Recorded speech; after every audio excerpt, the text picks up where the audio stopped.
Greetings everyone, my name is Dominic and today you're tuning in to the Comic Book Report, where we review comic books and graphic novels so you can get an idea of what to read. And today we're doing another top 10 kind of list video for all of you. I was hoping to squeeze this in at the end of 2023, didn't quite make it. At any rate, today we're going to be talking about 10 comic books that really surprised me, whether that was plot-wise, just maybe the quality was different or better than I expected.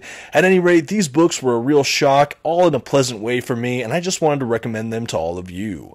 Before we jump into the list though, I just want to shout out our channel sponsor, OrganicPriceBooks.com. If you're looking to pick up your own comic book collected editions, I highly encourage you to check out their website. You can find a link in the description for this video. And if you find something you like, you can even use my code at checkout, TheComicBookReport, to receive $2 off of your order. Please note, if you use my affiliate link or code to make a purchase, I will earn a small commission, but it's a fantastic way to support the channel. Thank you so much for considering. Now let's get started with today's list. First up on our list of books that surprised me, Supergirl, Woman of Tomorrow by Tom King and Bilquis Evely.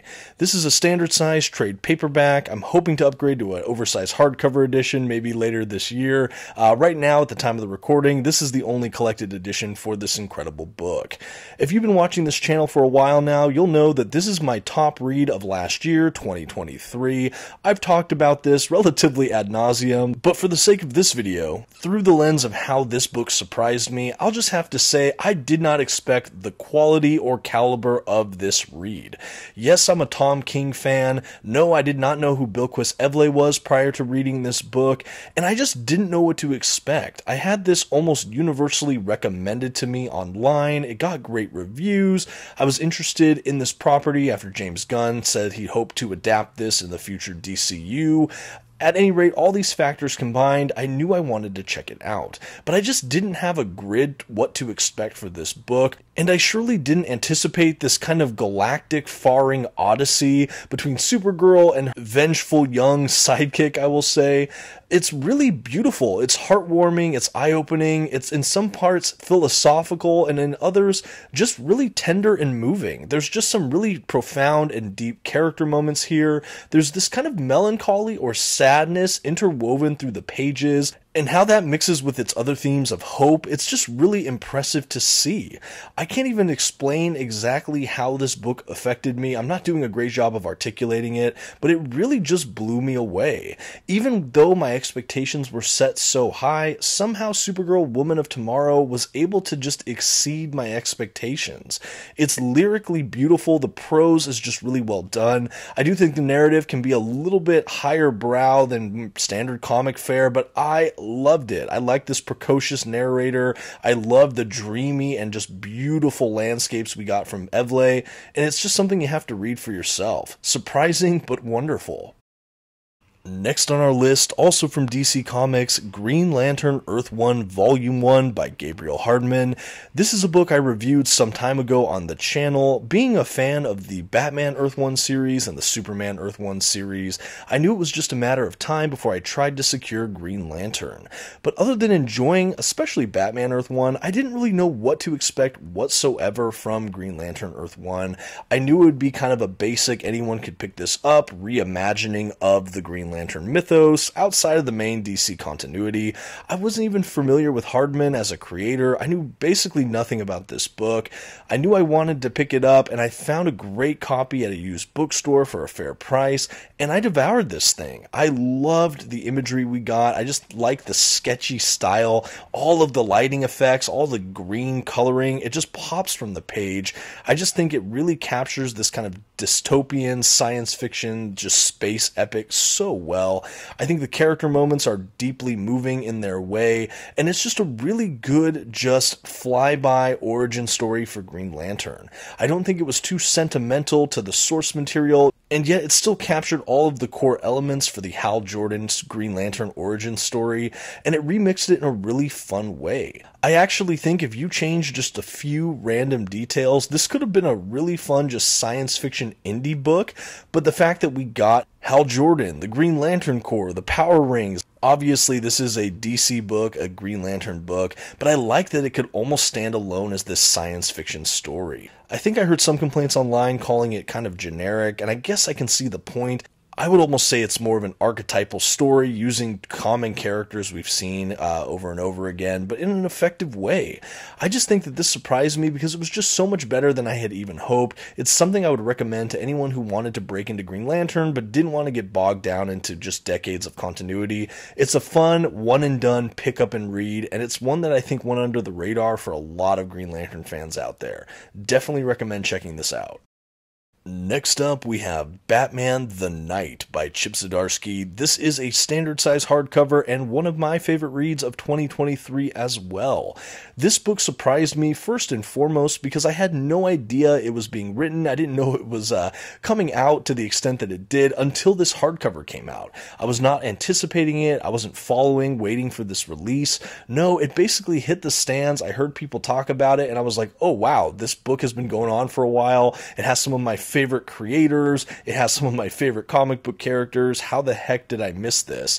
So I picked up the hardcover just as fast as I could, and this is another one I just burned through cover to cover, and I loved it. This takes place during the period of Bruce Wayne's life, after he's lost his parents and before he becomes Batman. We have his whole adolescence upbringing here as he travels the world trying to hone all of his skills to mastery. A lot of great twists and turns here, fun little Batman Easter eggs that are peppered throughout. It's absolutely accessible to new readers or prospective Batman readers out there, but I think it also stands alone as a really fun maxi series. This is a period of time in Bruce Wayne's life that is hinted at or shown in snapshots, but I've never seen like a devoted kind of graphic novel or series like this that just tries to explore and tease out this period. It was so much fun and honestly a great surprise to pick up in 2023. Again, for me, because I had no idea it even existed until the collected edition just showed up, and I just loved it. And to be surprised by one of my favorite creators, one of my favorite comic book characters, it was just a real blast. I highly recommend this one. This is another one I reviewed this last year. If you want more details on it, highly recommend Batman the Knight. And hey, if you're enjoying my list and you also like things like comic book reviews, unboxings, comic book store tours, and beyond, I highly encourage you to subscribe to the channel. Thank you so much for considering. Now let's keep this list right on going. Next up on our list of comics that surprised me, Batman One Bad Day Clayface by Colin Kelly, Jackson Lanzing, and Hermanico. So these two creators, Colin Kelly and Jackson Lanzing, are the co-writers of this book, and they're a writing team I've been following since I checked out Batman Beyond Neo Year this past year. Really enjoyed these creators. I actually had the opportunity to meet them. Really cool guys, really giving of their time. Anyway, I was lucky enough to get the Batman One Bad Day box set this year, and I really enjoyed my time with it overall. It was a bit different than I expected, and every so often there was a one-shot here that just really punched out. And one of my absolute favorite from this box set, and it was a big surprise to me, was this Clayface edition. So yes, this is a standard size hardcover. You can buy it individually or in that box set I mentioned. It is basically a long one-shot though, so it is a pretty quick story. This hardcover has a couple extras at the back as well. I still think it's worth the cost of admission. This is, for me, one of the highlights of the box set, along with probably Ra's al Ghul and the Riddler for me. These are probably my top three of the Batman One Bad Day. Anyway, this story takes place where Clayface is basically trying to make it in Hollywood yet again, and he's made his group of friends, and he's kind of this struggling, aspiring actor who keeps getting passed over. And in this run, we basically have him being slighted one time too many, and he just starts basically going on a killing spree and kind of impersonating people using his Clayface powers throughout the kind of Hollywood system.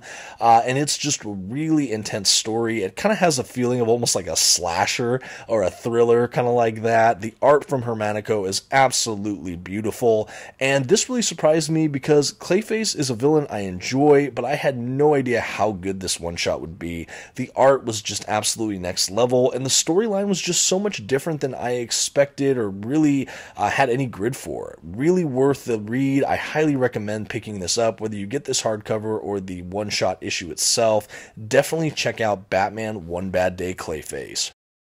Next on our list today, finally a Marvel book, we have Fantastic Four: Fate of the Four. This is an oversized hardcover edition from Chip Zdarsky, and even though it's titled Fantastic Four, it actually collects Marvel 2-in-1 as far as the actual comic book issues included here, and it follows predominantly the Thing and the Human Torch, not the full Fantastic Four.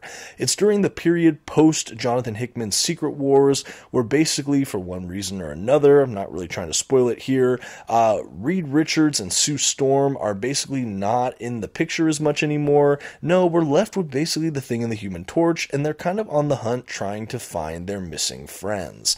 And that's ostensibly what this series is about here. We also have some kind of multiversal dimensional travel throughout this maxi series, and frankly, it's just a character-grounded, just great ride. There's moments where I'm laughing, there's moments where I'm just glued to the action, and honestly, there's moments where I maybe got a little bit misty-eyed. As a fan who really loves these characters, just to see some of the agony both of the main characters here go through in this run, it's just really moving and powerful. There's some different things that explore grief, loss, and just friendship dynamics that I thought were really powerfully explored and just commented on here. Why this book is so surprising to me is because Chip Zdarsky has become almost a household name in comic books, and with good reason in my mind. I love Chip Zdarsky. I know he's getting so much press for Daredevil and Batman and things he's doing recently, but honestly, this is one I feel like slipped under the radar. So first, I was surprised that it existed, period. Second, I was really impressed, more than surprised, just how much emotion was packed into these issues. I really loved it. As a Fantastic Four fan, I think that this was pretty much essential reading. The art throughout it was gorgeous, and it was just such a lovely surprise at one point last year to be able to read this. Again, one of my favorite comic creators adapting some of my favorite comic book properties. Definitely check it out if you're interested. Fantastic Four: Fate of the Four. Next on our list of surprising comics, I have the Grayson Super Spy Omnibus by Tim Seeley, Tom King, and Mikkel Janin. This is the first omnibus on our list today, and wow, this is a good one. For those that don't know, this takes place in a period of time where Dick Grayson, the once Robin Boy Wonder, now Nightwing, puts aside his Nightwing identity and adopts a kind of secret agent persona. He infiltrates a kind of clandestine spy organization that does these international missions and might be a really corrupted organization. So we have all of the trappings of a kind of James Bond spy thriller with a thin veneer of superheroics for good measure. And frankly, why this is surprising to me is just the fact that it works so effectively. We have a really well-known hero in the person of Dick Grayson, Nightwing, basically abandoning that superhero aspect of himself to become a secret agent. And it just works. We have some cheeky good humor, we have some character moments that are undisputably Dick Grayson, but it just works in this Bond kind of feeling storyline. I love this take on a spy thriller. I feel like a lot of the kind of espionage elements we see throughout the narrative, it feels true, authentic, definitely true to genre. The art from Janin is really stylish and beautiful, and every image just screams right out of the page. It is a really great read cover to cover. It's really kind of just immersive and interesting, and it remixes some of my favorite Gotham characters in settings and in roles that I would not have expected of them, and it just works. Like I said, the most surprising part of this for me is that this series just works. The concept can seem absolutely gimmicky or just kind of like a ploy, but it's effective, and when it hits, and it hits hard. I really enjoy Tim Seeley's work. Tom King's one of my favorites, and Mikkel Janin is one of my favorite Batman illustrators, so having them all together on this book, it's stylish, it's cool, it's a spy thriller at its funny best. Definitely don't miss out on Grayson. Okay, I can't talk about surprising books I've read recently without bringing up the Gwenpool Omnibus from Marvel Comics. This was a pretty gigantic omnibus that I thoroughly enjoyed cover to cover. It was a pretty expansive book, not only including her first appearances on that variant cover issue, along with her appearances in Howard the Duck, before diving into her whole actual series. We have a bunch of just one-shots and specials she'd appeared in. We have her whole kind of Avengers West Coast run. It's just a huge book, and it's a ton of fun. This is, again, one of my highlights of 2023 as far as one that was surprising for me, and I don't know if I was able to showcase this well enough. I did do a full review, but I really just wanted to speak about it again because I think it's a real gem of a book. No, this is probably not for every demographic and audience out there. Frankly, I wasn't sure that I was going to enjoy it, but I really, really did. The art is absolutely beautiful, particularly in the main story run. It has a kind of manga quality to it in many ways that I really enjoyed. The coloring is just vibrant, polished, and just jumps right off the page for you. The character is actually deeply, deeply grounded in that main series. I think in some of her one-shots, the spin-offs, for sure the West Coast Avengers run, she becomes almost too much of a caricature, but in that main initial run, she's actually a really dimensional, interesting, and just in many ways relatable character. This book just has so many good laughs, action sequences, like I said, gorgeous artwork. It really just kind of skirts the fringes of the Marvel Universe. I think if you're a fan of Marvel in general, there's a lot of just really good Marvel Easter eggs. It pokes fun at the Marvel Universe in some really specific ways. It tries to just tackle some of the characters in just ways that, again, it would feel demeaning, but the fact that this character is so zany, it just really works. To say I was surprised by this omnibus is definitely selling it short. It was really wonderful and something interesting, and one I will be recommending to many more readers out there. Next on our list today, another Marvel omnibus. This time I'm going to be talking about the Captain Marvel by Kelly Sue DeConnick omnibus. This book really surprised me more than anything because I had never read a Captain Marvel series before picking up this omnibus, so I didn't really know what to expect from this title. Yes, I had seen Carol Danvers in Avengers issues and crossovers and events. I liked this character, but I just didn't really have a grasp for who she was, and to see her kind of reinvent herself here in the pages of this omnibus, taking on the mantle of Captain Marvel, it was just really thrilling and fun. I also know Kelly Sue DeConnick can be kind of a controversial comic book writer. I know she's very outspoken and political in a lot of her writings, and so because of that, possibly, I heard a lot of negative press or reviews about this run, but I'm so happy I tried it for myself because I walked away just really loving my time with this character and with this run. I think DeConnick had awesome writing all the way throughout, really, really grounded characters. I feel like even someone newer to this character, she really invited me in and gave me just enough information I needed to enjoy the story. I was rarely lost, and I just had a blast. This omnibus also had so many different comic book illustrators throughout it, so I feel like I got a sampling of so many varied art styles, and I really loved it. Some of them looked kind of painted and interesting. Other ones looked almost like animated, like a cartoon. It's just really fascinating. There's so much different variety as far as the art goes, but we all have that consistent voice and point of view from DeConnick, and I just think it was really well done. I actually so enjoyed my time with DeConnick on Captain Marvel here that I picked up the Kelly Thompson Omnibus Volume 1 to continue more adventures of Captain Marvel, but this is where it started for me as a Captain Marvel fan. I really, really liked what DeConnick did here. It was so surprising to me, I think mostly because I had heard mixed reviews on this book at best, and I ended up walking away just really enjoying it. Really, really loved this book. Next on my list of surprising comics, I have to give it up for the Secret Warriors Omnibus by Jonathan Hickman and Brian Michael Bendis. This is a series that I had heard about. I became a gigantic Jonathan Hickman fan after checking out his Fantastic Four run in 2022. I went on to read a lot of his Avengers run, all of his stuff on X-Men, and a couple other smatterings of different things he had written. Anyway, I heard this omnibus was getting a reprint this past year, and I was really eager to give it a read. I always want to read more about Nick Fury, and I think the overall setup of Secret Warriors just sounded really interesting to me. We had like kind of the sons and daughters of just third tier, either Marvel heroes or villains, who are basically all kind of on a short list of people to watch out for who might have metahuman kind of abilities or powers. And basically, Nick Fury recruits this team of individuals and basically makes them a team. They all have very interesting superpowers. And personality-wise, let's just say it's a really eclectic group.